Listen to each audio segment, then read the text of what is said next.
各位大家好，呢個泰國油麻地嘅邵子峰做盡壞事，大家睇下佢除咗賣呢個 MDMA 嘅揈頭丸，佢仲不停咁樣買訂閱，喺幾個月前2-3個月前先至5萬訂閱，而家已經96,000訂閱。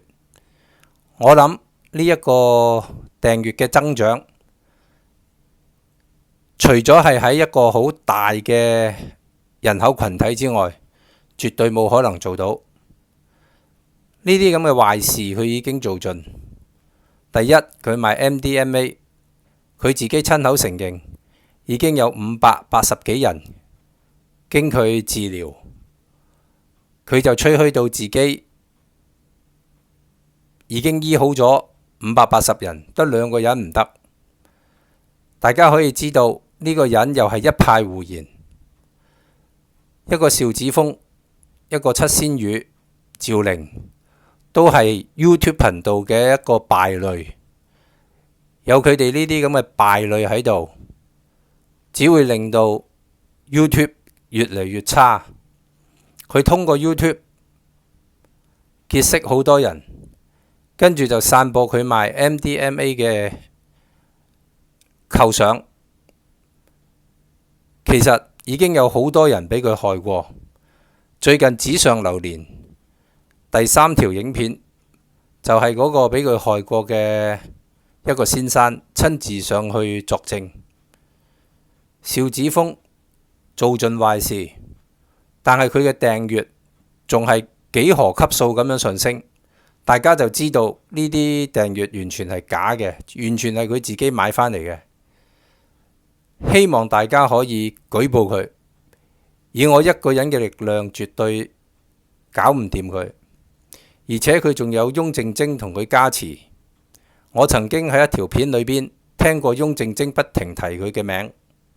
呢個人喺網絡界混咗咁多年，娛樂圈混咗咁多年，而家結果俾佢諗到一啲旁門左道去呃錢。佢背後當然係有一個有勢力嘅人支撐佢，而呢個人就係翁靜晶。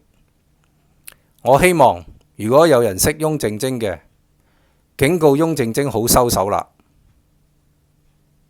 我哋嚟聽下邵子峰嘅呢一段錄音，多謝大家。你放心啦，我對呢件事嘅經驗係全個亞洲最豐富嘅。我係最知道 MDMA 療程係做到啲咩嘅人喺亞洲，所以只要你返嚟香港，只要你有機會返嚟，然之後約時間，我寫包單，我一定幫你搞得掂。唔好嘅話唔收錢就得，因為你都知啦，如果我要呃你嘅話，我最多呃你1000蚊嘅。不過唔緊要，唔好嘅話，直頭係唔需要收。你過數俾我都冇用㗎，要同你做療程啊嘛，要見面㗎。你要返香港㗎，咁要提一提你，呢個療程喺香港係唔合法嘅，咁所以唔好周圍同人哋講。咁我喺19年開始就已經幫人哋做呢個療程，做咗580幾個人，去到今天。喺咁多年嚟，我只有2個嘅冇進展嘅個案，唔係叫失敗嘅，即係冇乜進展咁樣。580幾個人得2個冇乜進展。咁你可想而知我成功率有幾高？我建議你為咗自己好，盡快安排返嚟香港約我見面，然之後我幫你做療程。睇完呢個紀錄片，完全有唔明嘅，有咩 bias 嘅，有咩驚嘅，直接同我講，話俾我聽，問我問題，我乜都識得答你。